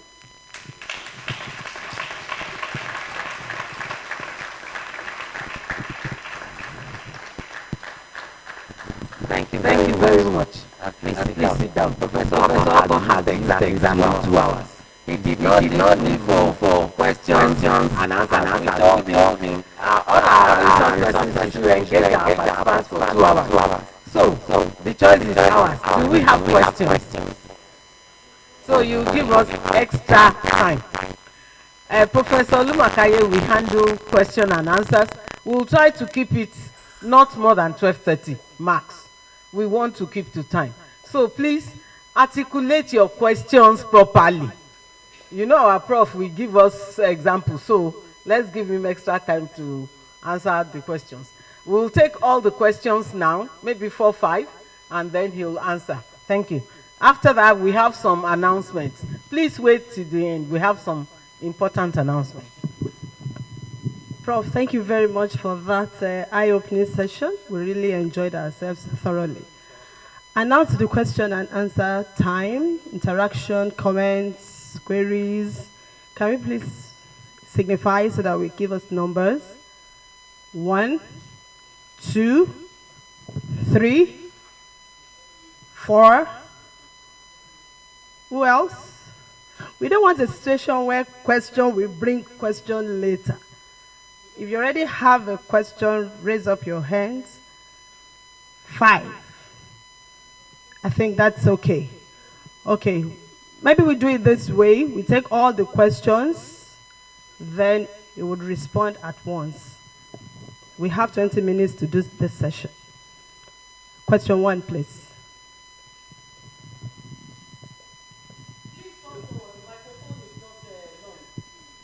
Thank you, sir, for your beautiful presentation. My question comes from the conceptual framework. When you were sharing thoughts on conceptual framework, you told us that the framework must clearly identify and define the problem that we are solving.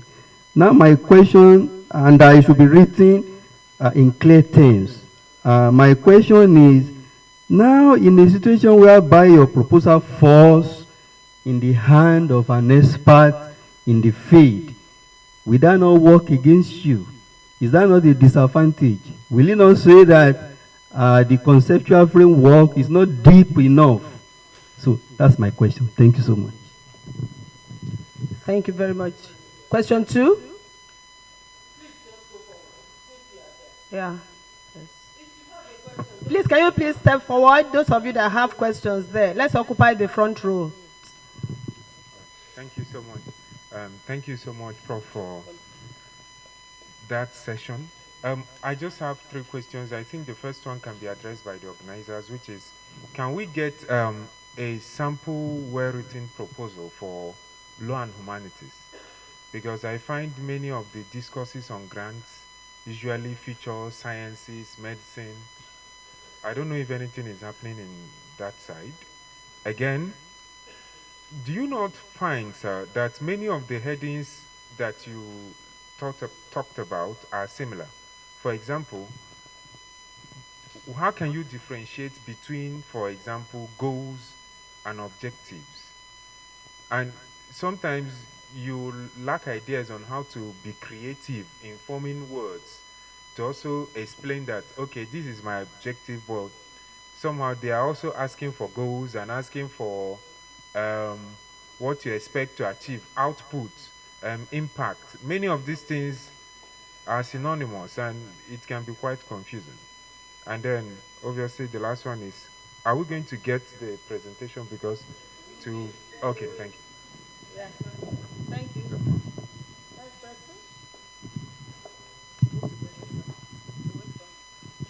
Thank you for the presentation, sir. My question is that can there be the deviation between the budget in the concept note and the real budget?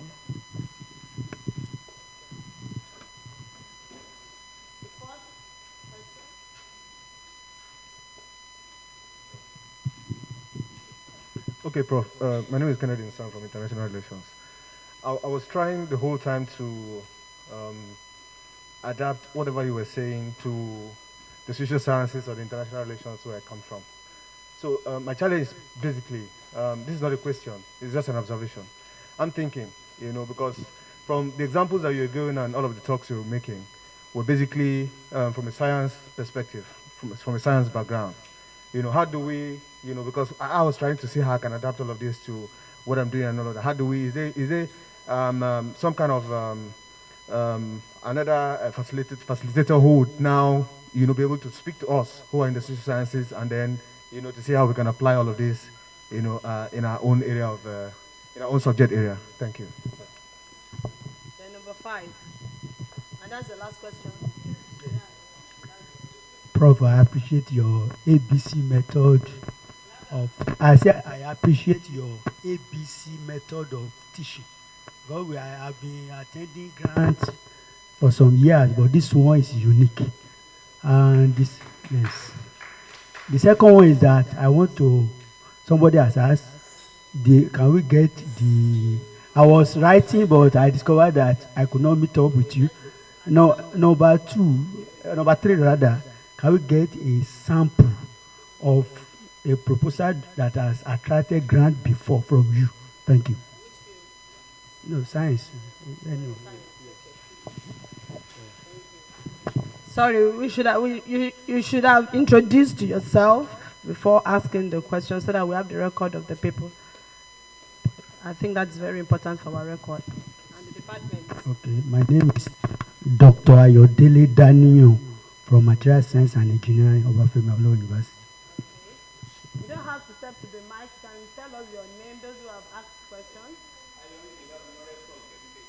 From chemical, and we want to know the diversity, yes. Botany? International relations. And the last person? From law. So 3/2. Over to you, sir.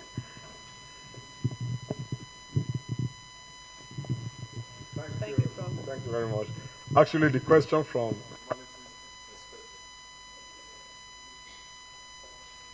actually, BE law, BE science, they have the same principle.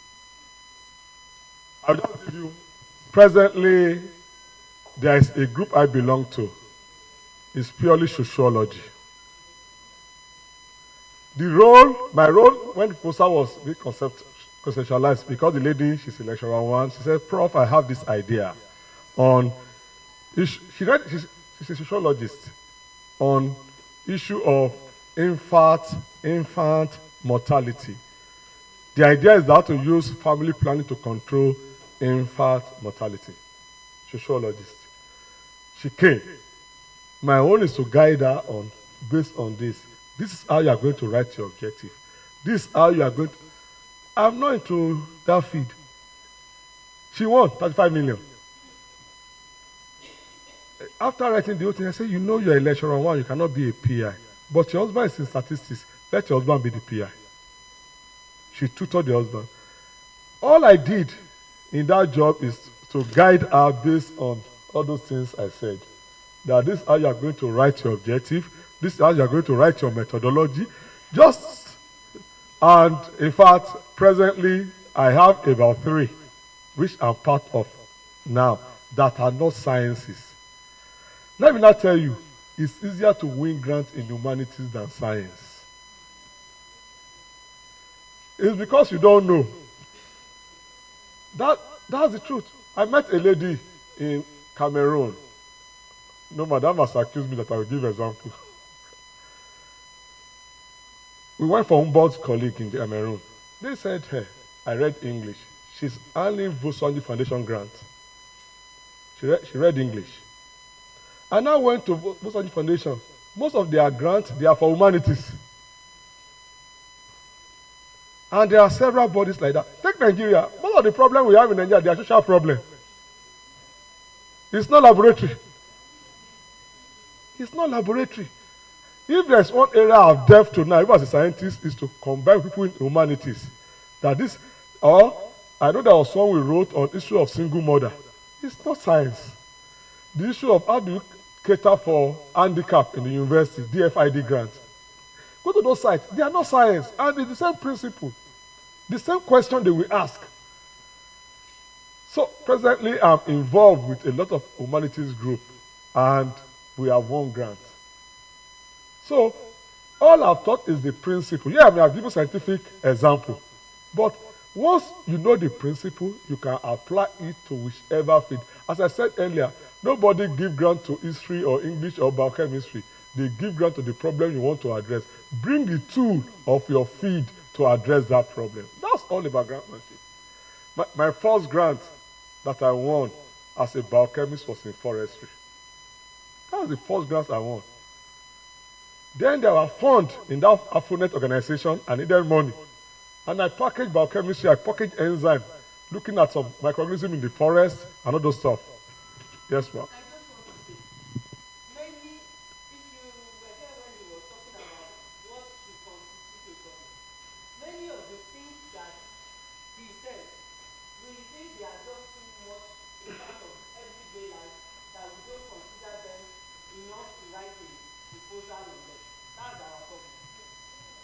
That's it.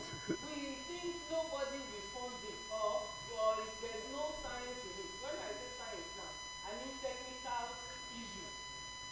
There was an NRF session we had Even in drama, we came up with a proposal collecting Nollywood films in different parts of Nigeria, and looking at the drama, they began to look at their technical content, storage, the actors, and so on and so forth. It came up, that proposal or idea came up from the NRF meeting like this. Just every time they say there's nothing for humanity, there's nothing for humanity. And the lady said, we asked her, where are you from? She said, drama. Okay. In drama, do you have, what are the issues? And she began to say, and we came up with that proposal. There's no field that cannot drive the proposal. And the APH talked about favors humanity. Favors all fields, including religious studies, music. There's no field ADH does not support. You have 5 more minutes. Thank you, ma'am. So, I will not give example again. So, that address the issue of social science, humanities. There are a number of grants out there. Just look out for it. There's this belief that in science. In fact, there's this belief that is agric. In my university, the bulk of the grants are in biochemistry department, not in agric. The bulk of the grants in my university, they are in my department. But when I came, everybody thought everything is in agric. So the more you discover, the more you will win. That's the thing. Then the issue of budget. There may be difference between your budget in concept note and your proposal. It's allowed. Then, in fact, this question, I like that one on this issue of goal, objective, impact.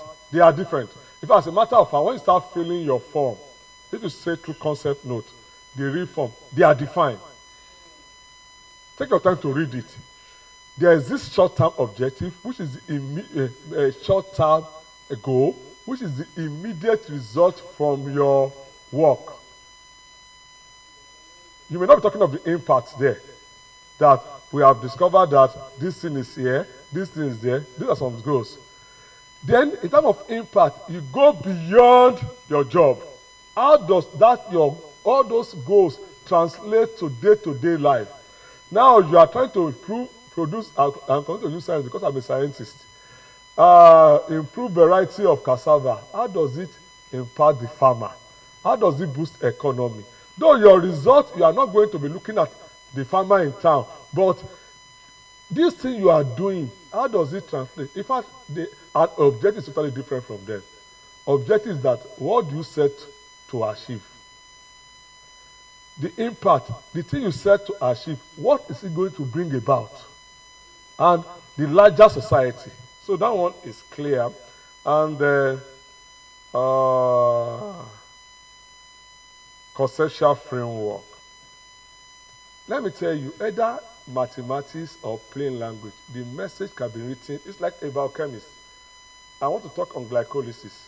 I can make it a story. I can make it a pathway. And either of them will communicate to expert and non-expert. But the advantage of the plain language is that a non-expert will get it. But my pathway, a non-expert will not get it. So, writing your thing in your plain language does not mean that you are not technically sound. But you have only chose to it's the same message being expressed in either form. There's one that the way you express it, only somebody in your field can code it. Then there's somebody that is not in your field will code it. That does not mean that you are not sound. But what make sure the same message are passed across. What matters is the message. To show that you are in a field that you are an expert, it's not your ability to use more on this fairly on discern language. No. Because the essence of your write-up is you are communicating. Somebody needs to get your message. And if you are communicating, somebody is not getting it, you have not communicated. So when you are writing, bear it in mind, an expert or non-expert can look at my thing, and whichever way it goes, if an expert gets it, better. If a non-expert gets it, I will not be at a disadvantage. So that's what I will say about that one. I think I've addressed all the questions.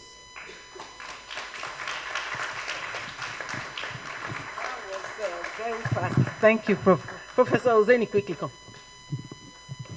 Somebody asked for prototype proposal. Actually, we plan to put some on the website, but he has an answer. This is a recurrent question, that what are these prototype proposals that people can learn from? And the answers have been made very elaborate for the major granting agencies. If you look at the website of the European Union, all the recent grants are summarized. The title, the objectives, the outcomes, the impact are all summarized there. If for UKRI, the same thing for DFID, ETC, and this becomes a learning point for many of us. Thank you. Thank you, sir. I want to appreciate everyone. This is 10 after 12. Thank you for your agreement to stay a bit longer. I have a few announcements. Somebody asked for JOTA. We are not providing any writing materials. I want to apologize that we didn't say this earlier so that you could have come with us. Actually, this should have been an online interaction. But when we reviewed the state of things from the way people have been participating in online meetings, we felt that the impact would not be as much. So we converted it to physical. But the budget did not change. You understand? So that's the problem. The budget did not change. So please bear with us. And as we have promised, all our slides, resource persons, we are going to share them. And I can also promise on behalf of Professor Obo that you have his email. You can interact with him. You can interact with him privately. So if you have questions, he's my good brother. Am I correct? So I want to say that. Then I sent a link to members. You are requested to join the WhatsApp group. Some emails kept bouncing. Ada, your email bounced me on how I got the right one. So I have the wrong one, I have the right one. So some people, initially the first mail I sent, I didn't put all names together. But when they were bouncing, I said maybe somebody will recognize another person's email and tell the person, So I now began to send everybody's mail together so that if you know anyone who is not here, it's because their emails bounced, not because we didn't try to reach them. I must say, the communication started in December. As of yesterday, at least 5 people were just responding to say they are interested. Something we started December, I don't even know when now. Some people are just, and they were giving me all sorts of excuses. Me tear down. I just did not, if they come, they come. If they don't come, I don't know what else to do. But if you know anyone that should be here that is not here, please tell them. Remember in the letter we said it is complete attendance to attract a certificate. Some people send apology money on health grounds. Health ground is something you cannot envisage. So if it is not health ground, please, we are encouraging full participation. Then also I sent a link on survey. We want to know the level of knowledge you have before the meeting and after the meeting.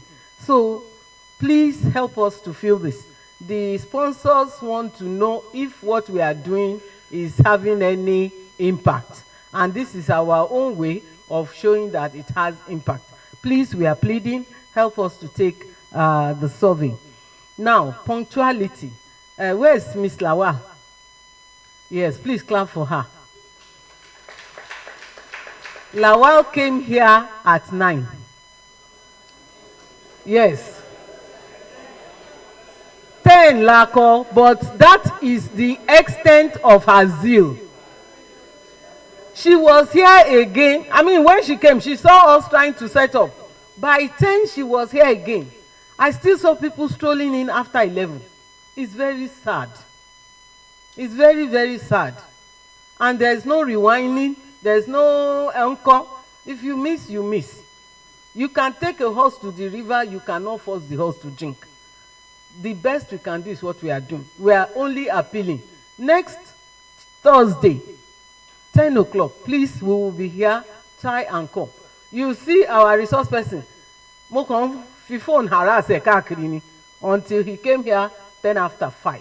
Abi 5 after 10, so that we could start on time. Next week is going to be the same or even better. We will keep to time. So we are encouraging punctuality. And lastly, we are going to send some assignments to your to the platform.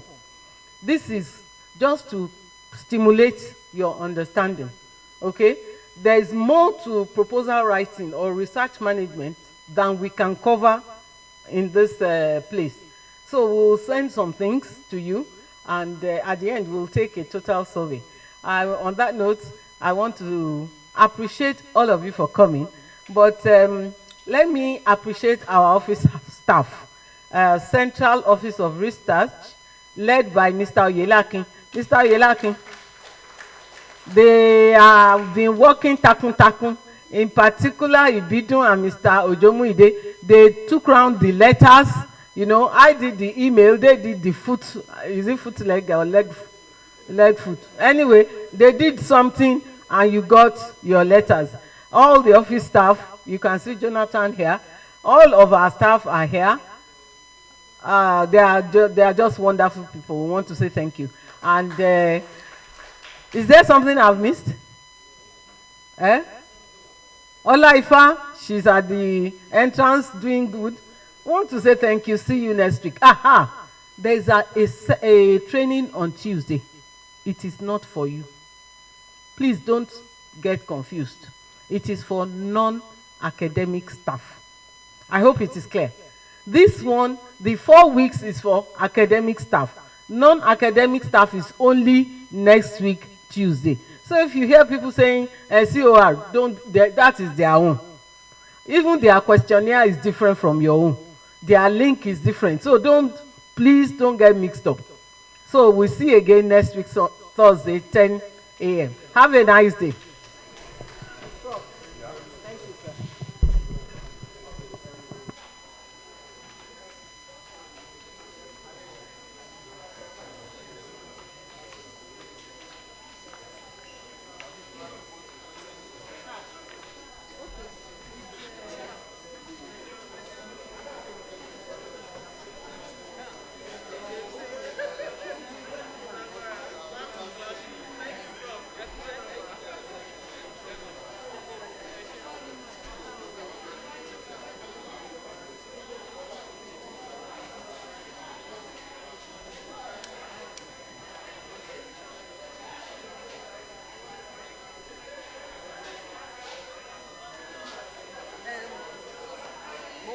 Fẹ́mi, ta ló kọ́kọ́?